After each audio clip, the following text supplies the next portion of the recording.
हर साल सर्दियों के मौसम में बहुत सारी बर्फ गिरने की वजह से केदारनाथ के कपाट बंद कर दिए जाते हैं और भगवान शिव की पंचमुखी मूर्ति को ऊखीमठ लाया जाता है। फिर अगले 6 महीने के लिए उनको ऊखीमठ के ही ओमकारेश्वर मंदिर में पूजा जाता है। फिर वापस से गर्मियों में भगवान शिव की पंचमुखी मूर्ति को डोली में सजाकर ओमकारेश्वर मंदिर से गांव-गांव 60 किलोमीटर घूम के केदारनाथ लाया जाता है। ये यात्रा पैदल ही ढोल नगारे के साथ की जाती है।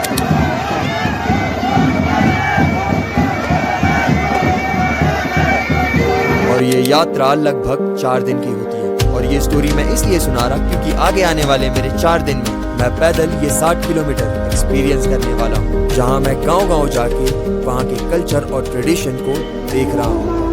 तो देखते हैं मेरे आगे आने वाले 4 दिन कैसे जाते हैं।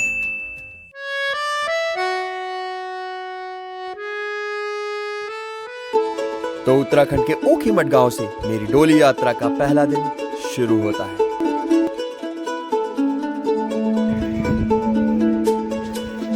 और गांव का वातावरण देख के मेरी सारी थकान दूर हो जाती है।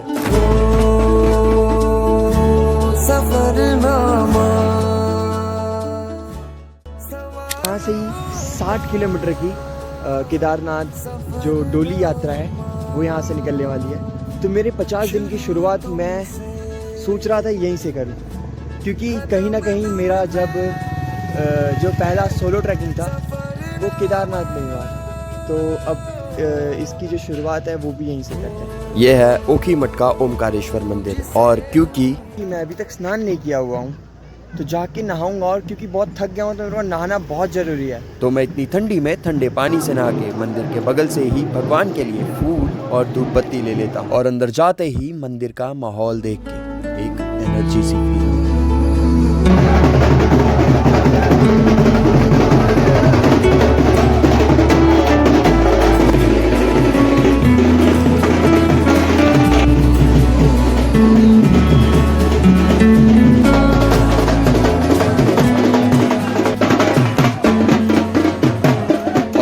आ जाता है जिसमें सारे भारतीयों का पूरा इंटरेस्ट है, भंडारे का खाना।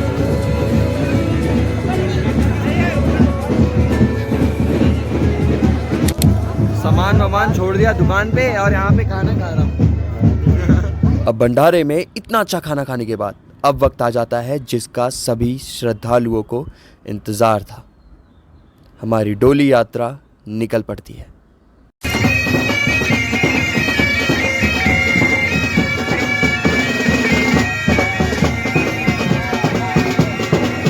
और गांव के सारे रहवासी जो किसी कारण मंदिर नहीं आ पाए थे, वो अपने हाथों में फूल लेके अपने घर के ही बाहर खड़े होते हैं। और क्योंकि भगवान जी पिछले 6 महीने से ऊखीमठ में ही थे और अब उनके जाने का वक्त आ गया था, तो गांव वालों के आंखों में दुख साफ नजर आ रहा था।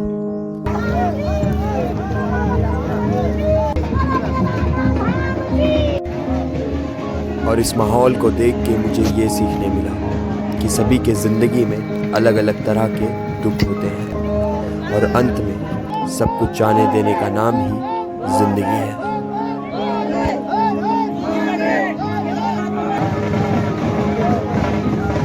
तो अंत में सब चीज को छोड़कर मैं भी निकल पड़ता हूँ डोली यात्रा।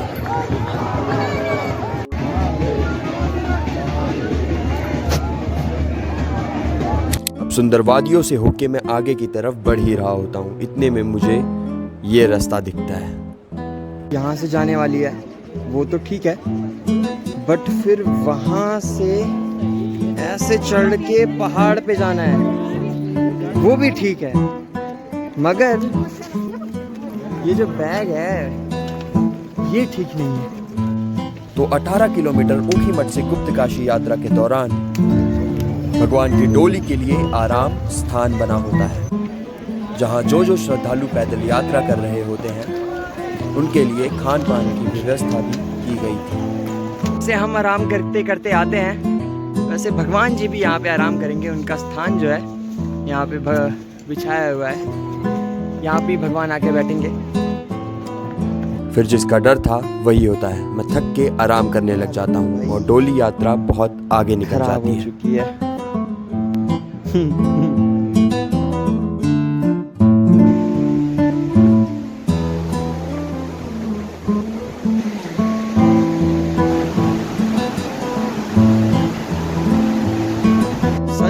मैंने सोचा नहीं था कि मैं सच में ये 60 किलोमीटर वाला ट्रैकिंग करने वाला हूँ।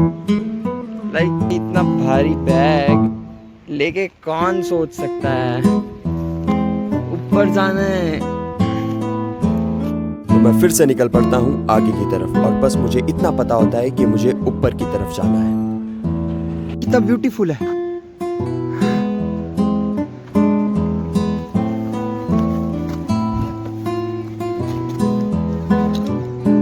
So I think this is a school or something. Yes.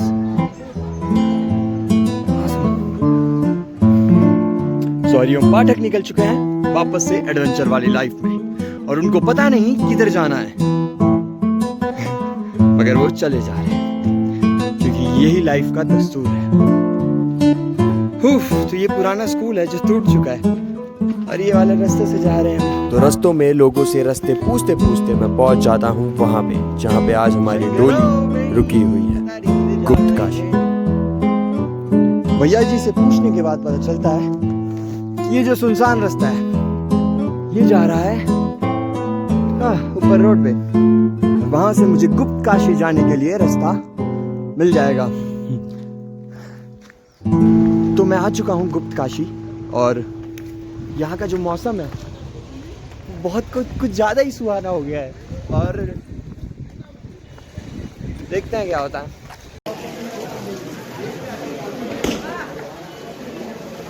अभी श्री विश्वनाथ मंदिर गुप्त काशी। वादियों में टकरा चुके हैं हमसे मुसाफिर, यूं तो कहीं दिल ना लगाया किसी से, किससे सुने हैं यूं तो कहीं।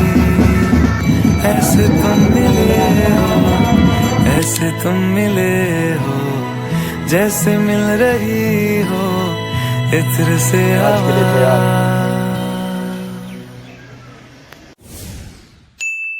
अब यहाँ पे, अरे कैमरे में घुस जाओगे कि कीड़े।